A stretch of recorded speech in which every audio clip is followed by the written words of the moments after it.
Hello dear learners, today I will discuss about quality control test for containers. Now see, the containers means we can say it is a primary packaging material. So what is primary packaging material? It is directly connected to the product. So we can say this kind of material is a primary packaging material and it's a container. So now I have divided this video in two parts. In part 1, I have included the quality control test for glass container, and in part 2, I have included the quality control test for plastic containers. So now in this video we will see about glass containers. So quality control test for glass containers, there are basically 4 tests is there for glass container. The first QC test is known as powdered glass test. Second test is known as water attack test. It will be performed at a 121 degrees centigrade temperature. Third one is the hydrolytic, or we can say the chemical resistance test. And fourth one will be the arsenic test. This test will be performed by IP as well as U.S.P or B.P. So I have included the test. We will see the first, it's a powder glass test. How we can perform this test? So first of all, we have to take a 10 gram of prepared specimen. First of all, we have to prepare specimen. You can see the procedure in IP, BP or U.S.P, the preparation for specimen. After that, we have to take a 10 gram of prepared specimen. Particular conical flask, we will take it in a conical flask and we have to add a 50 ml of highly purified water. After that, we will cap the flask and we will autoclave this content, this specimen, for 10 minutes. Close the vent cork and adjust the temperature to 121 degrees centigrade. We will adjust this temperature, then hold the temperature for 30 minutes. After that, reduce the heat and wait for autoclave to cool. Okay, so we have to autoclave it for 30 minutes. After that, we have to wait for cool. After that, we have to cool the flask in a running water and we have to decant the water. Then wash the residual powder glass. Now see, after autoclaving, we will get a powdered glass. That's why this test is known as powdered glass test.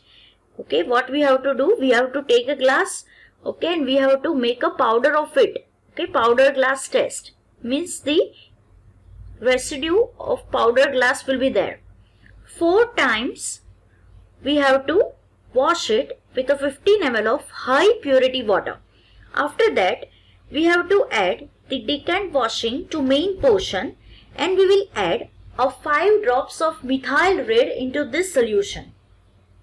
Okay, in glass means whatever powder glass we are getting, in that we have to add a 5 drops of methyl red, and after that we have to do the titration.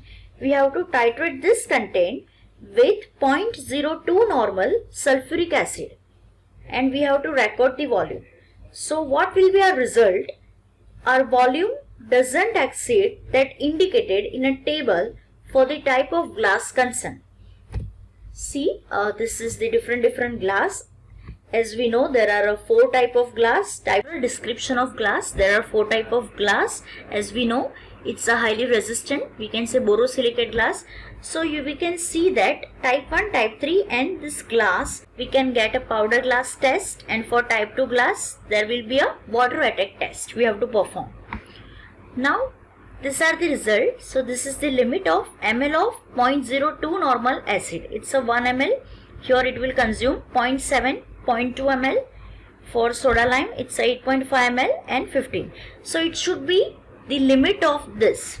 Okay, and here this is a limit size, means the limit of our solution. Okay, so these are the different limits for as per our solution. So if our result in this limit, then we can say our glass is passed powder glass test, and if it is out of this limit, we can say it's not passed, it's failed. Now the second test is a water attack test.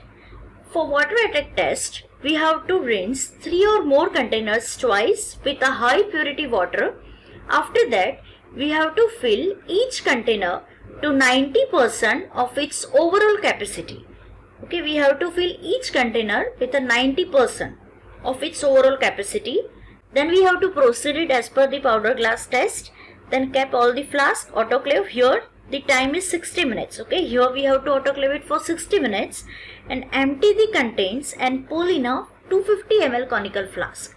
Here again we have to add a methyl red solution and titrate with the 0.02 normal H2SO4 while warm. Okay, here we have to titrate this solution when it is warm. Record the volume consumed, and volume should not exceed the limit indicated in the table like this. Okay, so if only type 2 glass, okay, will give positive test for water attack test.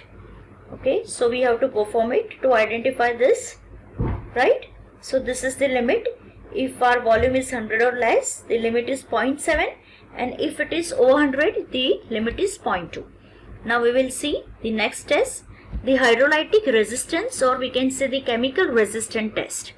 So to perform this test, what we have to do, we have to take container, each container is rinsed at least 3 times with a carbon dioxide free water. Here we have to use CO2 free water and fill with the same to their filling volume. Vials and bottle are. This test is performed for vials and bottles mainly. So vials and bottles are covered and autoclave at 100 degrees centigrade for 10 minutes. Here the temperature is increased from 100 degree to 121 degree over 20 minutes. After that, we have to adjust the temperature at a 121 to 122 degrees centigrade for 60 minutes. And the containers are then cooled and the liquid are combined and volume measured. Then it is titrated. Here see, we have to use HCl and it's a 0.01 molar. The concentration is changed from above 2 test. Okay, here we have to use hydrochloric acid 0.01 molar using methyl red as an indicator. Now see, this is the result, the capacity.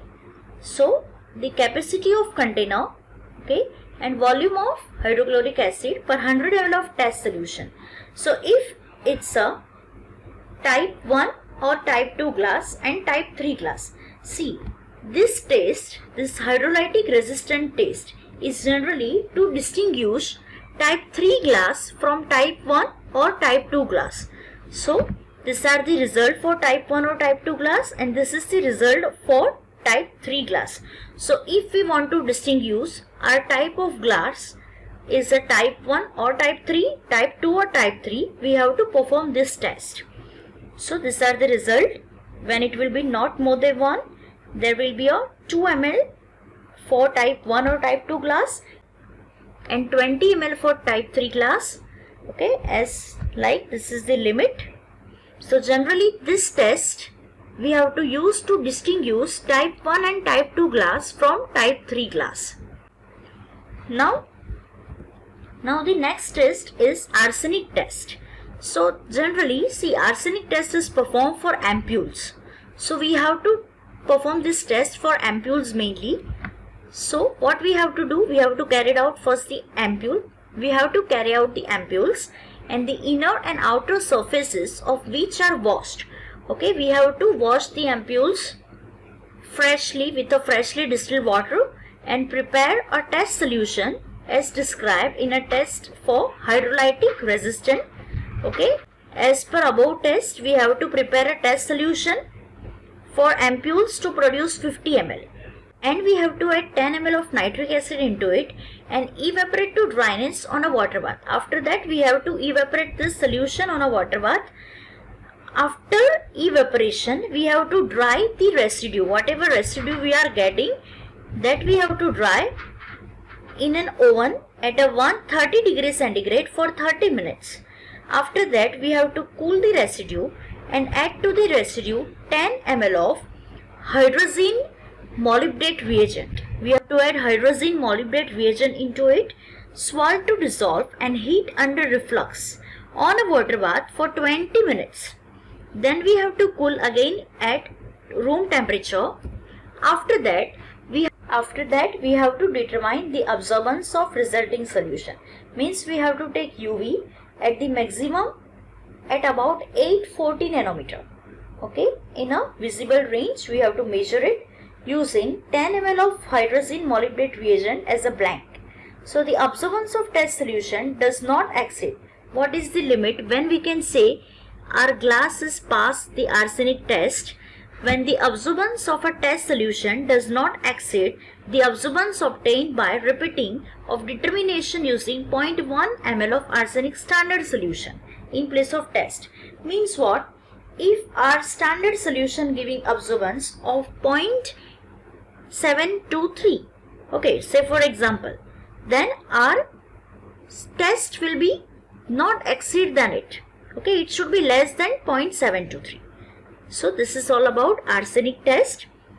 So this is how we can identify or we can determine the different type of glass as per IP, BP or U.S.P. Thank you dear learners for watching the video. In the next video we will see quality control test for plastic containers.